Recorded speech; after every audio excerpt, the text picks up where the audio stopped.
And good evening, ladies and gentlemen, and welcome to the Mustang Kickoff Show here on WCRL, sponsored by the Blount County Education Foundation. I'm your host, Rob Hodgen, and as always, I will be joined by my partner in crime, Mr. Rob Pfluger. On tonight's show, we'll be getting you ready for the homecoming matchup between your Southeastern Mustangs and the Sandrock Wildcats. But before that, we're joined by Miss Mitchie Neel of the Blount County Education Foundation. Well, good evening, Miss Neel. How are you doing today?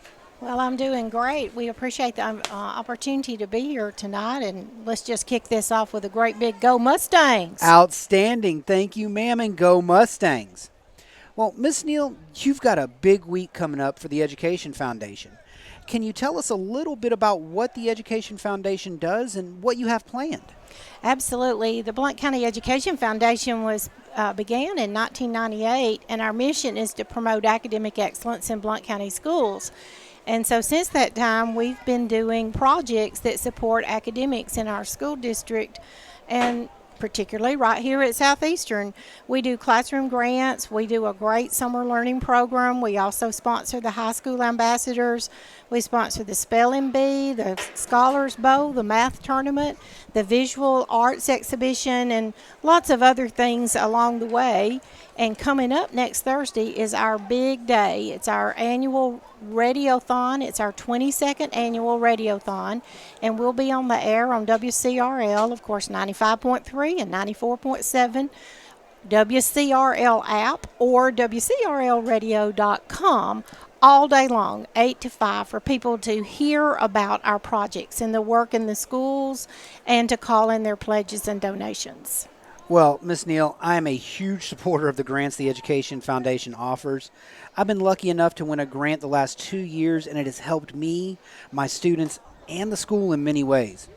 During my first year at Southeastern, I won a grant that allowed me to improve the equipment the choir was using with the purchase of more microphones and other equipment. Now, can you tell me how many schools' fine arts programs have benefited from grants offered by the Education Foundation? Well, I did a little research to see about that, and I can't find a school that somewhere over the 22 years we haven't done something in a grant that supports fine arts. The foundation really believes in trying to expand the fine arts, the visual arts, the music arts, anything related to the arts as much as we can. We know we don't have enough art teachers in our school district. We know that our students don't get as much of those opportunities as some other students may. So what we try to do is expand those opportunities. And we don't just emphasize the arts through our classroom grant program.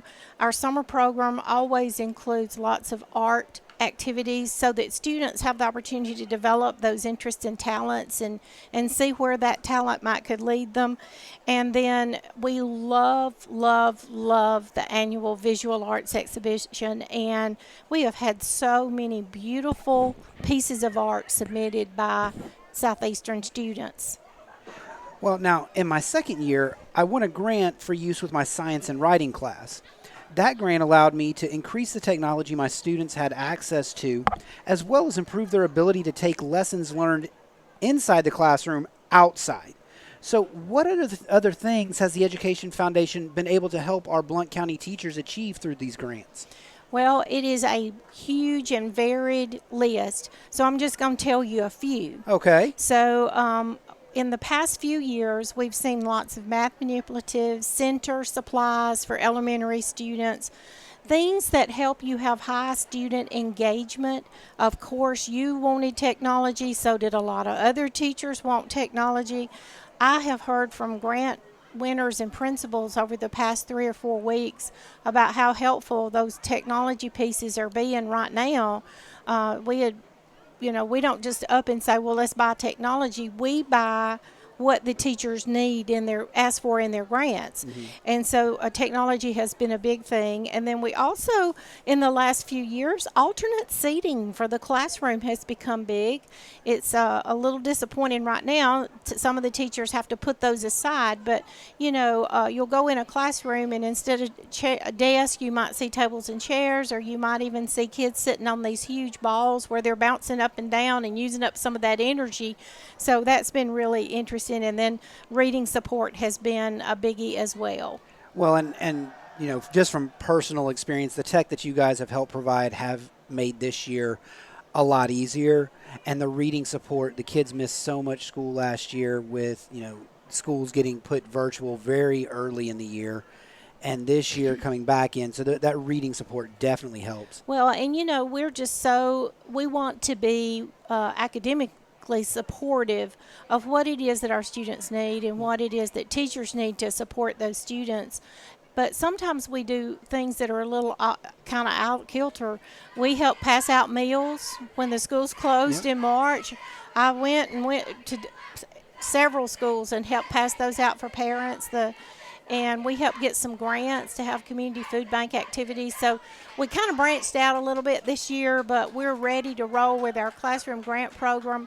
All the money that people donate next week, if you call in a pledge, we're going to use that in the classroom grant program and give that money away on November the 20th. Outstanding. Well, Ms. Neel, this is all absolutely amazing. Thank you and the Education Foundation so much for all the support you've given our teachers and our schools throughout the years. I mean, this is only my third year in Blount County, but even in my first year, it was obvious how involved you guys are in helping all of us. I know the grant program couldn't exist without the generous donations that the foundation receives. Is there anything else you'd like to say to our listeners? Well, I would like to let the people in the Southeastern community especially know how supportive the employees here at Southeastern are. Southeastern is one of our 100% giver schools, and I have forgotten, I think it's 12 years. Yes, ma'am. I think it's 12 years in a row now that Southeastern's faculty has been 100% in giving, and that's huge. We also would like to say that we are so fortunate to have many people in the Southeastern community who give to the foundation, and we appreciate that. I'd like to say a big thank you to Jeff Hallmark and Becky McMillan, who are the board members that represent Southeastern on our volunteer board. They get nothing to do it other than lots of satisfaction of helping. And I'd like to say a special thank you to you for two things. One, you did a Facebook Live for us and were just fantastic telling about your STEAM lab and what you had done with your grant. So thank you for that. I'm sure a lot of people saw you on Facebook that day. And then I'd also like to say a thank you for this invitation to be here tonight. I've enjoyed it so much. Well, no problem. We love being around, and this whole Southeastern family loves supporting the Education Foundation as much as we can. You guys have definitely been kind to us over the years, and it's been great to talk with you and hear about how the Blount County Education Foundation is supporting our students, teachers, and schools here in Blount County. Now remember, folks, to listen to the Blount County Education Foundation Radiothon on September 24th here on WCRL.